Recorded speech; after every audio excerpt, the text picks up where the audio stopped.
आज जब मैं अपने घर वापस आया तो मैं बहुत गुस्से में था और हमेशा की तरह मेरा गुस्सा अपनी पत्नी पर ही उतरा था। वो मेरी सारी कड़वी बातों को सहन कर जाती थी।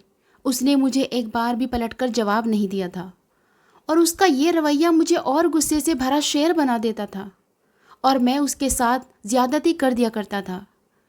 अब जब मैं उसको बिना वजह डांटने लगा तो वो खामोशी से आंसू पीती, चुप करके मेरे लिए पानी लेकर आ गई थी। और फिर अब मेरी उसकी आंसू भरी आंखों पर नज़र पड़ी तो मुझे अपने आप पर गुस्सा आने लगा कि मैं आखिर अपनी पत्नी के साथ ऐसा क्यों करता था। मुझे खुद समझ नहीं आता था। काफ़ी देर के बाद जब मेरा गुस्सा ठंडा हुआ तो वो कहने लगी कि क्या बात है, आप आज इतने परेशान क्यों लग रहे हैं। तब मैंने उसे बताया कि मेरी नौकरी छूट गई है। आज ऑफिस में मामूली सी बात पर मेरी दूसरे क्लर्क के साथ लड़ाई हो गई थी और बात हाथापाई तक भी पहुंच गई थी। तभी बॉस ने हम दोनों को ही ऑफिस से बाहर निकाल दिया। बॉस का कहना था कि तुम दोनों हर वक्त लड़ते झगड़ते रहते हो, तुम्हारी वजह से ऑफिस का माहौल ख़राब हो रहा है। अब मैं तुम दोनों को यहाँ पर नहीं रख सकता। अभी तो महीने की शुरुआत दिन चल रहे थे। ये थोड़े दिनों की जो सैलरी बन रही थी वो बॉस ने मुझे दे दी है और जब तक नौकरी नहीं मिल जाती इतने कम पैसों में गुजारा करना तो असंभव सी बात लगती है। मेरी पत्नी ने मुझे तसल्ली दी कि फ़िक्र मत करे, ऊपर वाले ने चाहा तो सब ठीक हो जाएगा, हमें किसी किस्म की कोई तंगी नहीं होगी, मैं सब संभाल लूँगी। उसने कुछ इस अंदाज में कहा कि मैं फिर पहले से काफ़ी हद तक शांत हो गया था। यूँ भी मैं अपनी पत्नी को जानता था, वो बहुत ही ज़्यादा तमीज़दार थी। घर को उसने बहुत अच्छे से सजा रखा था, मगर इसके बावजूद भी मैं उसकी कदर करने के बजाय उसे बात बात पर डांट दिया करता था और मुझे ये बात अजीब ही नहीं लगती थी। एक दो बार जब मैंने अपने दोस्त के सामने अपनी पत्नी के साथ ये रवैया रखा तो मेरा दोस्त मुझे कहने लगा कि तुम अच्छे समझदार पढ़े लिखे इंसान हो, तुम ऐसे क्यों करते हो। तुम नहीं जानते, अगर तुम उससे प्यार नहीं करोगे, उसे इज्जत नहीं दोगे तो फिर वो प्यार के लिए किसी और की तरफ भी जा सकती है, वो किसी और मर्द से दोस्ती कर सकती है। तब तुम क्या करोगे जब तुम्हारी पत्नी तुम्हें छोड़कर किसी और के साथ चल पड़ेगी। ये सोचकर ही मेरा दिमाग घूमने लगा था। मैंने अपने दोस्त को खूब सुनाई। उसे कहने लगा कि मेरी पत्नी ऐसी नहीं है, तुम्हें सोच समझकर बोलना चाहिए। तब वो मेरा हाथ पकड़कर बोला कि मैं तुम्हारी पत्नी पर कोई इल्ज़ाम नहीं लगा रहा, बल्कि मैं तो तुम्हें समझा रहा हूँ। अगर तुम ऐसा करोगे तो तुम्हें ये अंजाम भी भुगतना पड़ सकता है। लड़की का दिल बहुत नाजुक होता है, अगर तुम उसके दिल का ख्याल नहीं करोगे और उसको ठेस पहुंचाओगे तो तुम कभी भी उसका दिल नहीं जीत सकोगे। उसकी बातें मुझे बिल्कुल भी पसंद नहीं आ रही थी। हमारे ख़ानदान में वो मर्द जो पत्नी के साथ अच्छा व्यवहार रखता था उन्हें रन मुरीद कहा जाता था और मैं अपने नाम के साथ ये शब्द नहीं लगाना चाहता था। मैं अपने बाप जैसा था और मुझे इस शब्द से बहुत नफ़रत है। ये शब्द सुनते ही मेरी ज़िंदगी में गुस्से से चिंगारियाँ बढ़ने लगती थी और अब जब मुझे नौकरी भी नहीं मिल रही थी तो मैं परेशान था कि घर का खर्च कैसे चलेगा। बिल्कुल थोड़े से पैसे थे जो मैंने अपनी पत्नी को दिए थे। आज सारा दिन नौकरी ढूंढने के बाद जब मैं अपने घर आया तो मैंने अपनी पत्नी से जब घर के राशन के बारे में पता किया तो वो कहने लगी कि घर में सारा राशन वो कुछ दिन पहले ही लेकर आए थे, मुझे इस बात से परेशानी नहीं होना चाहिए। लेकिन उसके बाद मेरा हैरानी से मुंह खुला का खुला रह गया। कैसी बातें कर रही हो तुम, तुम्हारे पास पैसे कहाँ से आए। अब मुझे उस पर शक होने लगा था। उसके पास इतने पैसों का क्या काम। वो कहने लगी कि कुछ दिन पहले ही आपने मुझे पैसे दिए थे नए कपड़े बनवाने के लिए, मगर वो मैंने रख दिए थे, मुझे कपड़ों की ज़रूरत अभी नहीं थी और अब वही पैसे काम आ गए। ये बात सुनकर मैं उसकी समझदारी का कायल हो गया था, मगर मैं उसे कुछ भी जताना नहीं चाहता था। यूं ही परिभाषा करना तो मैंने सीखा ही नहीं था। आज रात को जब मैंने उसको अपने पास बुलाया तो ये देखकर मैं हैरान रह गया कि उसके शरीर पर अजीब अजीब से निशान बने हुए थे, जैसे किसी ने नाखूनों से खुरचा हो। उसे मेरे हाथ लगाने से तकलीफ़ का एहसास भी हो रहा था। ये देखकर मुझे उस पर शक होने लगा कि ये सब किसने किया है। मैंने उससे पूछा कि मुझे सच बताओ, आज तुम कहाँ गई थी और तुम्हारे शरीर पर ये निशान कैसे हैं। ये सुनकर वो घबरा गई।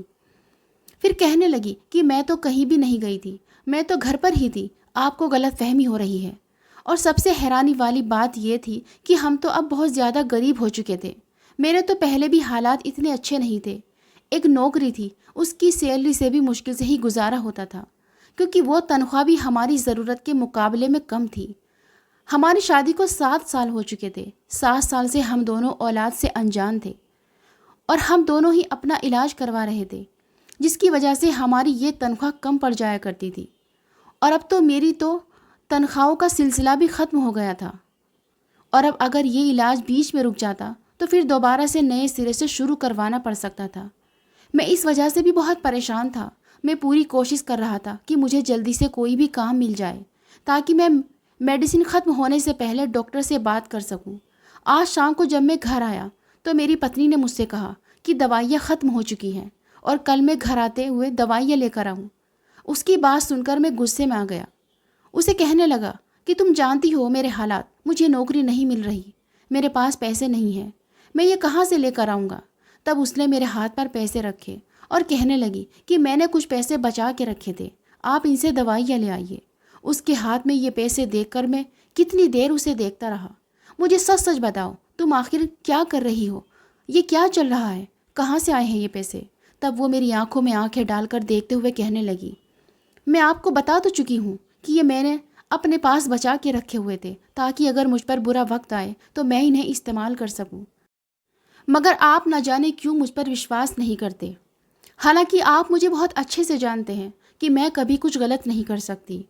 उसकी बात सुनकर मैं भी खामोश हो गया था। बात उसकी ठीक थी, मगर सवाल उठ रहा था कि मैं तो उसे पहले ही बहुत कम पैसे देता था, तो क्या वो खुद पर खर्च करने के बजाय उन पैसों को रख दिया करती थी? ये सोचकर मुझे अजीब सा एहसास हो रहा था। आज रात को जब मैं पत्नी के पास गया तो मेरा हाथ लगते ही वो बुरी तरह से चिल्लाने लगी। मैं हैरान रह गया, आखिर तुम्हें क्या हुआ, कुछ तो बताओ। मुझे फिर जब मैंने देखा तो उसके जिस्म पर आज पहले से भी ज़्यादा निशान बने हुए थे। ये तुम्हें क्या हुआ है? ये निशान कैसे आ जाते हैं शरीर पर? तब वो बोली कि मुझे किसी कीड़े ने काट लिया था और ये निशान तो उसके काटने के हैं। ये निशान पूरे शरीर पर बने हुए थे और हर दूसरे तीसरे दिन ही मुझे ये निशान नज़र आते थे। तो क्या वो कीड़ा उसे रोज़ाना ही काटता था? अब मैंने उससे इस बारे में कुछ भी नहीं पूछा, जानता था कि वो मुझे कुछ भी नहीं बताएगी। अगले दिन सुबह काम पर जाते हुए मेरी अपने दोस्त से बात हुई और वो बातों बातों में मुझे कहने लगा कि अब तो तुम दोनों के घर के हालात अच्छे हो जाने चाहिए, क्योंकि आप दोनों मिलकर ही काम कर रहे हो। तुम्हारी पत्नी भी तो रोज़ाना काम पर जाती है और शाम के वक्त वापस आती है। वो भी कितनी अच्छी है, तुम्हारे साथ मिलकर काम कर रही है। तुम्हें अपनी पत्नी की कदर करनी चाहिए। मैं तो तुम्हें पहले भी कहता था कि तुम बहुत खुशकिस्मत हो जिसे इतनी अच्छी लड़की मिली है, मगर तुम न जाने क्यों उसकी कदर नहीं करते। ये कहकर वो तो वहाँ से चला गया था, मगर मेरे पाँव के नीचे से ज़मीन निकल गई थी। मेरी गैर मौजूदगी में मेरी पत्नी कहाँ जाती थी और क्या गुल खिलाती थी। मैं उल्टे पैर वापस घर आ गया तो वो घर में मौजूद थी। मुझे देखकर वो हैरान रह गई। फिर मुझे कहने लगी कि क्या बात है, आज आप नौकरी की तलाश में नहीं गए? तब मैं उसे गुस्से से कहने लगा कि तुम मुझे घर से बाहर क्यों निकालना चाहती हो? क्या तुमने कहीं और जाना है या तुमने किसी को घर में बुलाना है? तब वो परेशान होकर मुझे कहने लगी कि मुझे भला कहाँ जाना है, मैं तो घर में ही रहती हूँ, कहीं भी नहीं जाती। उसके बाद 3 दिन तक मैं घर में रहा। मैंने अपनी पत्नी को कहीं भी जाते हुए नहीं देखा था, मगर अब जब 3 दिनों के बाद मैंने फिर से उसके हाथ में पैसे देखे तो अब मेरे दिल में शक होने लगा था कि यकीनन वो कुछ गलत कर रही थी। वो कुछ ऐसा कर रही थी जो मेरी नज़रों से दूर था, जो मुझसे छुपा हुआ था। मुझे रह रहकर अपने दोस्त की बात याद आने लगी थी। मेरा दोस्त मुझे कहता था कि अगर तुम अपनी पत्नी का ख्याल नहीं रखोगे, उसे प्यार नहीं करोगे, तो वो फिर घर से बाहर निकलकर किसी और से इस चीज़ को मांगेगी, क्योंकि यह लड़की की फितरत है। उसे प्यार की ज़रूरत है, जो भी उसे प्यार देता है वो उसी की होकर रह जाती है। अगर पति उसका ख्याल नहीं रखता तो फिर जाहिर सी बात है कि वो औरत घर से बाहर जाने लगती है। मेरे दिल में भी शक नाक की तरह बैठ गया था। अब मैंने सोच लिया था कि मैं सच तक पहुंच के रहूँगा। अगर मुझे उसमें कोई भी गलत बात नज़र आई तो मैं उसे घर से बाहर निकाल दूंगा, उसे एक पल के लिए भी इस घर में नहीं रुकने दूंगा। अगले दिन जब मैं उठा तो वो बहुत ही ज़्यादा जल्दी में लग रही थी। उसका बस नहीं चल रहा था कि वो मुझे घर से बाहर निकाल दे। तभी वो मुझे कहने लगी कि आप इतने दिन से नौकरी पर नहीं गए, आज नौकरी पर जाइए, ऊपर वाले ने चाहा तो आपका काम ज़रूर होगा। मैंने आज ख़ास तौर पर आपके लिए दुआ की है कि आज हमारी ये प्रॉब्लम हल हो जाए। आप नहीं जानते कि मैं इस बात से कितनी परेशान हूँ। तब मैंने अपने दिल में सोचा कि इसे परेशान तो होना चाहिए, क्योंकि मेरी मौजूदगी की वजह से ये घर से बाहर जाने वाली नहीं थी। न जाने वो क्या गुल खिलाती थी, वो कहाँ जाती थी, उसको दिखाने के लिए मैं घर से बाहर निकल आया था। मगर फिर मैं घर में ही जाकर एक कमरे में छुप गया था। मैं ऐसी जगह पर छुपा था जहाँ से कोई मुझे नहीं देख सकता था। फिर काफ़ी देर तक मैं वहीं पर मौजूद रहा। मेरी पत्नी घर पर ही थी, वो घर से बाहर कहीं नहीं गई थी। अब मैं हैरान था कि क्या मेरे दोस्त ने उसके बारे में झूठ बोला था, मगर वो तो बहुत अच्छा था, भला उसे मुझसे झूठ बोलने की क्या ज़रूरत है। वो तो मेरी पत्नी को बहुत पसंद करता था। मैं इन्हीं सोचों में गुम था जब दरवाजे पर ज़ोर ज़ोर से दस्तक होने लगी थी। ऐसा लग रहा था कि अगर दरवाज़ा अभी के अभी नहीं खोला गया तो कोई दरवाज़ा तोड़ देगा। और अब तो बाहर से शोर की आवाज़ भी सुनाई देने लगी थी। मैं परेशान रह गया कि आवाज़ कैसी थी। तब मेरी पत्नी ने दरवाज़ा खोला तो सामने देखकर मेरा मुंह हैरत से खुला रह गया था, क्योंकि वहाँ पर जब मेरी दुनिया में आँख खुली तो मैंने घर का अजीब बिजी माहौल देखा था। मेरे पापा हर वक्त गुस्से में रहते थे, वो मम्मी से लड़ते रहते थे। मम्मी तो हर वक्त खामोश ही रहती थी, वो हर वक्त चुप सी रहती थी। मगर पापा और मेरे दादा हर वक्त उनको रुलाते रहते थे। न जाने उन्हें मेरी मम्मी पर इतना गुस्सा क्यों आता था। सारा दिन मम्मी घर के काम करती रहती थी और चुपके चुपके वो रोती रहती थी। और शाम को मेरे पापा घर आते तो दादी उनसे कुछ ऐसा कहती जिसे सुनकर पापा को गुस्सा आ जाता था और वो मम्मी को बहुत बुरी तरह से मारने लगते थे। ये देखकर मैं भी रोना शुरू हो जाता था। मैं इस दुनिया में सबसे ज़्यादा प्यार अपनी मम्मी से करता था। ऐसा नहीं था कि मुझे पापा अच्छे नहीं लगते थे, मगर जब वो मम्मी के साथ इस कदर जुल्म करते थे तो मुझे उन पर बहुत गुस्सा आता था। उन्हें किसने हक दिया था कि वो बार बार मेरी माँ को जलील करे, उन पर हाथ उठाते। जब मैं बड़ा हुआ तो मुझे पता चला कि जो कुछ भी हो रहा था दादी की वजह से हो रहा था। जब भी पापा शाम को घर आते थे तो दादी पापा को मम्मी के खिलाफ बातें बताती थी। और एक दिन तो हद हो गई, हमारे घर में पापा के कज़न आए हुए थे। वो बहुत अच्छे थे और उन्हें भी पापा की इस बात पर बहुत गुस्सा आता था। वो मेरी मम्मी से कहने लगे कि क्या ज़रूरत है कि आप हर रोज़ अपने पति से मार खाती हैं, उनका जुल्म भी सहती हैं। आप पढ़ी लिखी हैं, आप कहीं भी नौकरी कर ले, अपने बेटे को भी अपने पास रख ले और इस ज़िंदगी से अपनी जान छुड़ा ले। जब मैं उन्हें देखता था तो मुझे उन पर बहुत तरस आता था। मम्मी रोते हुए कहने लगी कि मेरा दुनिया में कोई भी नहीं है, मेरे मम्मी पापा नहीं है। मेरे बचपन में ही उनकी मौत हो गई थी और उनके बाद मैं दुनिया में बिल्कुल अकेली रह गई थी। मेरे चाचा ने मुझे पाला पोसा था और उन्होंने ही मेरी शादी करवाई थी। मगर उन्होंने मुझे ये बात भी कही थी कि मेरे लिए अब उनके घर के दरवाजे बंद हैं, क्योंकि उनकी पत्नी मुझे बिल्कुल भी पसंद नहीं करती थी। और अब तो वो लोग भी गांव छोड़कर बाहर चले गए हैं। यहाँ पर मेरा कोई भी नहीं है। मैं किसके पास जाऊँ, कैसे बताऊँ कि मुझ पे क्या बीत रही है। अभी तो मम्मी ये बातें कर ही रही थी जब बाबा सामने आ गए और उन्होंने मम्मी को अंकल के सामने ही मारना शुरू कर दिया।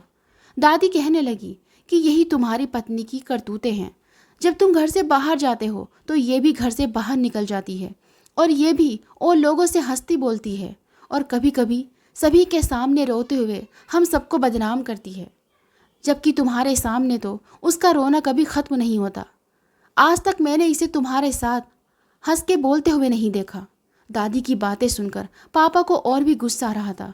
तभी उन्होंने अंकल को भी घर से बाहर निकाल दिया। उन्हें कहने लगे कि आज के बाद मैं तुम्हें इस घर में ना देखूं। उन्होंने मम्मी को भी इस कदर मारा कि मम्मी की चीखें निकलने लगी थी। मैं बहुत डर गया था। तब पापा ने उन्हें मारना छोड़ दिया, मगर ये सब देखकर मैं पागल हो चुका था।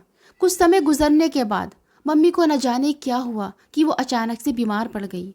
किसी ने उनका इलाज न करवाया और फिर ये दुनिया छोड़कर चली गई। उनके बगैर मैं अकेला पड़ गया था। अब तो दादी भी बहुत बीमार रहने लगी थी। तभी पापा ने फिर दूसरी शादी कर ली थी। उनकी दूसरी पत्नी मुझे बिल्कुल पसंद नहीं थी। वो तो मेरा बिल्कुल भी ख्याल नहीं रखती थी, बल्कि मेरी शिकायतें लगा लगा कर मुझे पापा से डांट पड़वाती थी। दादी को भी वो वक्त पर खाना नहीं देती थी। दादी जब उसकी शिकायत लगाती तो पापा कहते कि आपको मेरी पहली पत्नी से भी दिक्कत थी और इससे भी है, न जाने आपको कोई पसंद क्यों नहीं आता। अब तो दादी भी रोते हुए रहती थी। वो कहती थी कि मैंने रूपाली के साथ बहुत ज़्यादती की, उसे अपने बेटे से मार पड़वाती रही और अब मेरे कर्मों की सज़ा भी मुझे भुगतनी पड़ रही है। कि भूख लगने के बावजूद भी तुम मुझे वक्त पर खाना नहीं देती हो, न मुझे दवा देती हो। मुझ बूढ़ी का तुम बिल्कुल भी ख्याल नहीं करती।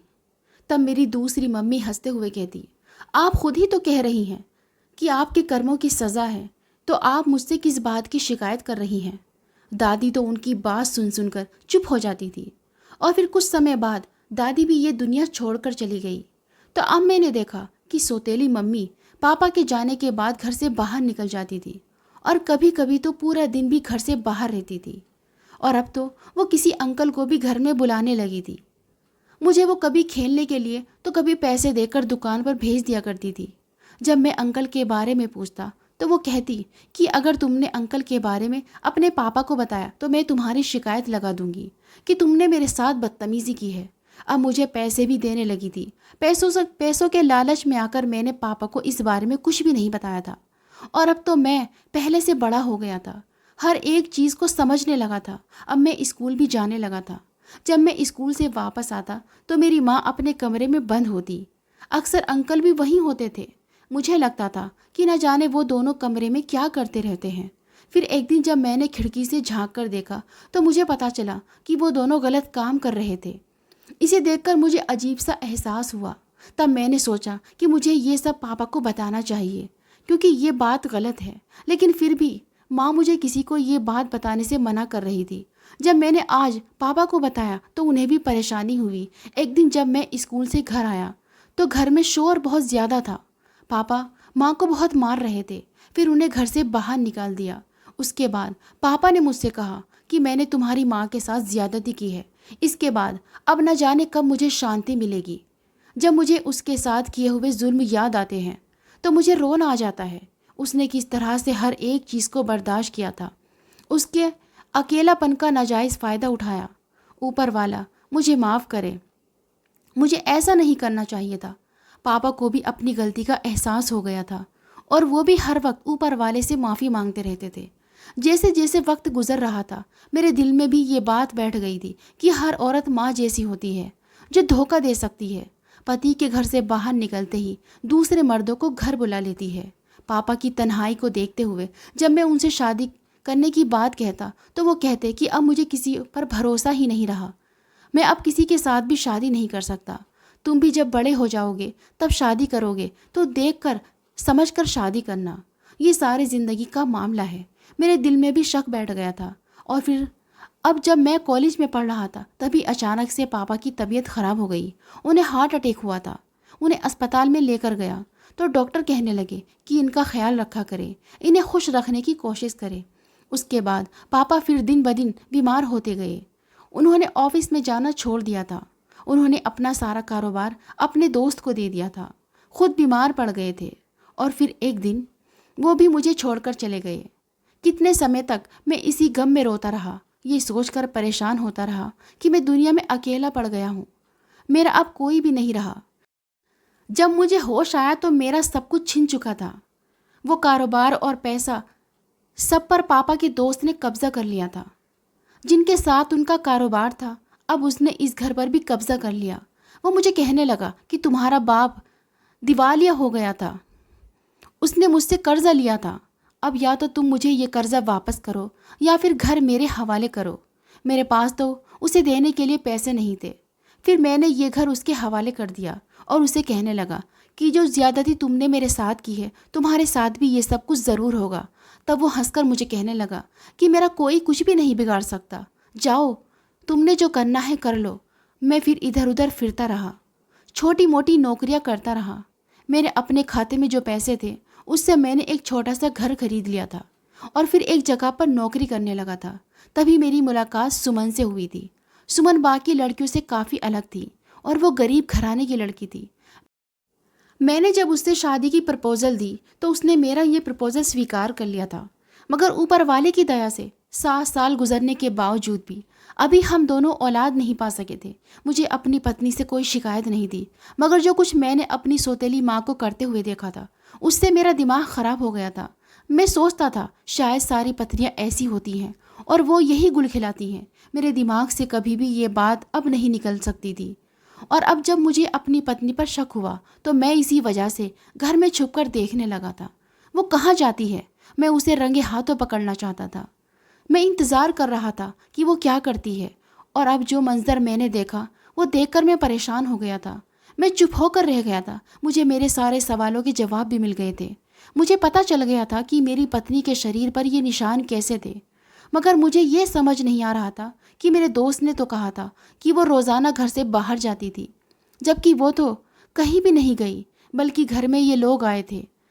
कितनी देर तक सामने का मंजर देखकर मैं हैरान होता, और फिर जब मैं बाहर आया तो मेरी पत्नी मुझे अपने सामने देखकर परेशान हो गई। उसके चेहरे का रंग बदल गया था, मगर मैंने उसे किसी बात के हवाले से कुछ भी नहीं कहा और खामोशी से अपने कमरे में आकर बैठ गया था। जितनी देर तक ये हंगामा जारी रहा, मैं अपने कमरे से बाहर नहीं आया, और अब तो मैं अपनी ही नज़रों में गिर कर रह गया था। मुझे अपना रवैया याद आ रहा था। मैंने उसके साथ कितना बुरा किया था। उसकी कदर नहीं की, उसकी इज्जत नहीं की, सबके सामने उसे डांट दिया करता था। उसने एक बार भी मुझसे बदला लेने की कोशिश नहीं की थी।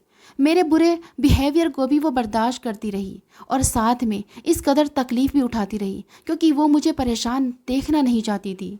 वो जान गई थी कि घर के हालात बहुत ज़्यादा ख़राब हो चुके हैं, और मुझे नौकरी भी न जाने कब तक मिलेगी, और पैसे कमाने के लिए वो इतनी तकलीफ़ उठा रही थी। ये सोच कर ही मैं खुद से भी नज़रें मिलाने के काबिल नहीं रहा था। मैं खुद को बहुत छोटा महसूस करने लगा था।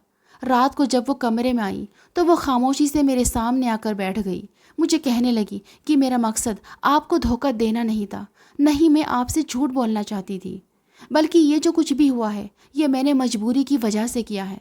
दरअसल जब आपकी नौकरी ख़त्म हो गई थी और घर में पैसे भी ना होने के बराबर रह गए थे, तब मैंने घर से बाहर निकलकर कमाने के बारे में सोचा था। मैं पढ़ी लिखी नहीं हूँ, वरना मैं कहीं पर नौकरी कर लेती।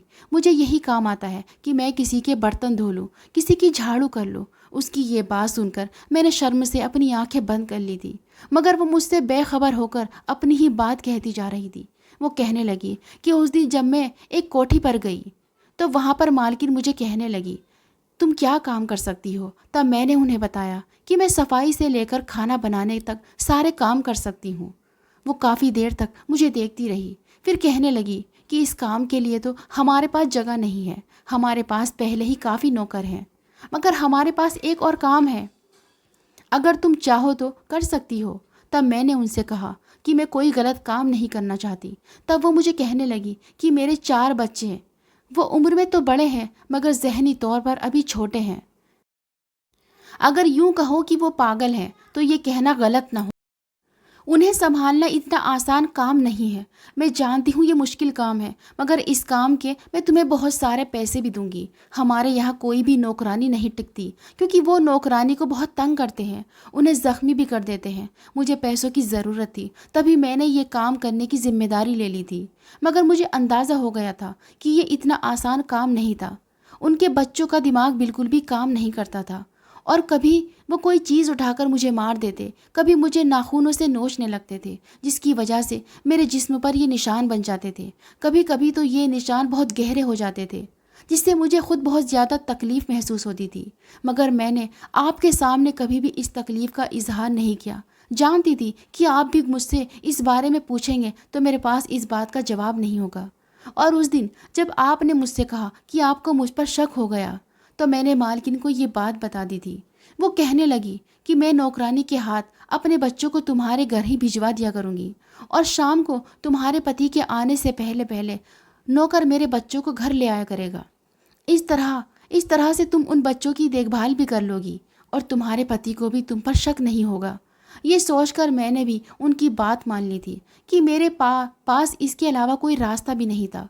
बस यही है सारी बात जो मैंने आपसे छुपाई। मैं आपको धोखा देना नहीं चाहती थी, बल्कि मैं तो ये सब इसलिए कर रही थी क्योंकि इसमें हम दोनों का ही फ़ायदा था, और जब तक आपको नौकरी नहीं मिल जाती तब तक मैं ये काम करने पर तैयार हूँ।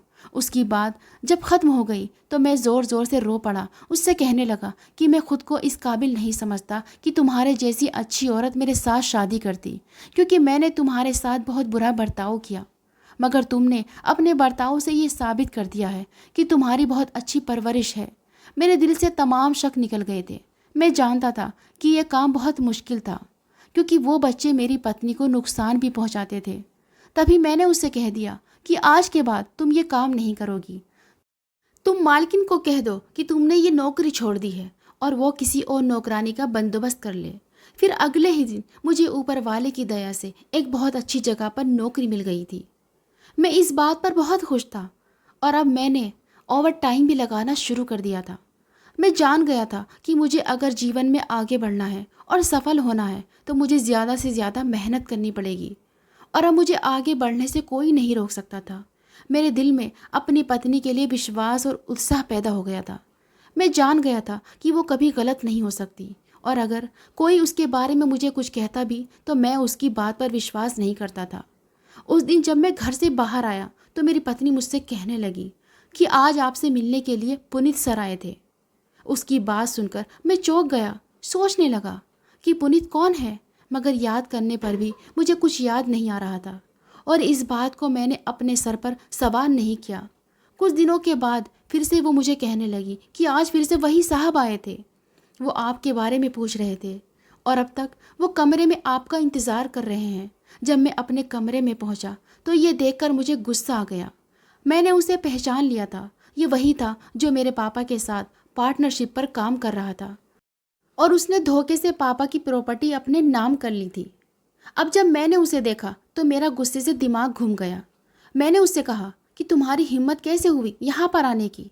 तुमने मुझसे जो छीना था तुम छीन चुके हो, अब तुम्हारा यहाँ पर क्या काम? तब वो रोने लगा, मेरे आगे हाथ जोड़ने लगा। मुझे माफ़ कर दो, मैंने जो किया उसकी सज़ा मैंने पाली है। मेरा सारा ख़ानदान ख़त्म हो गया है। मेरा जवान बेटा आंखों के सामने मर गया। मैं तुम्हें बड़ी मुश्किल से ढूंढता हुआ यहाँ तक आया हूँ। मैंने तुमसे झूठ बोला था, वो सब कुछ तुम्हारा है और अब मैं दोबारा से तुम्हारे नाम वो सब कुछ करके वापस जाना चाहता हूँ। मेरी पत्नी सारी बातों से अनजान थी। जब उसे ये पता चला वो भी हैरान रह गई और फिर मैं अपनी पत्नी के साथ वापस आ गया था। वो इतना बड़ा घर देखकर हैरान रह गई। उसे विश्वास नहीं हो रहा था कि मैं इतने बड़े घर में रहता था। मैंने अपना कारोबार संभाल लिया था। मुझे अब कहीं भी नौकरी करने की कोई ज़रूरत नहीं थी और फिर मैंने अपना और अपनी पत्नी का एक बहुत अच्छे बड़े डॉक्टर से इलाज करवाना शुरू कर दिया था। कुछ ही समय के बाद ऊपर वाले ने हमें ये खुशियाँ भी दे दी थी और हम लोग खुशी खुशी ज़िंदगी बिताने लगे। अगर आपको हमारी आज की कहानी पसंद आई है तो इसे लाइक करें और अपने दोस्तों के साथ शेयर करें और हाँ, चैनल पर नए हैं तो प्लीज़ चैनल को ज़रूर सब्सक्राइब करें।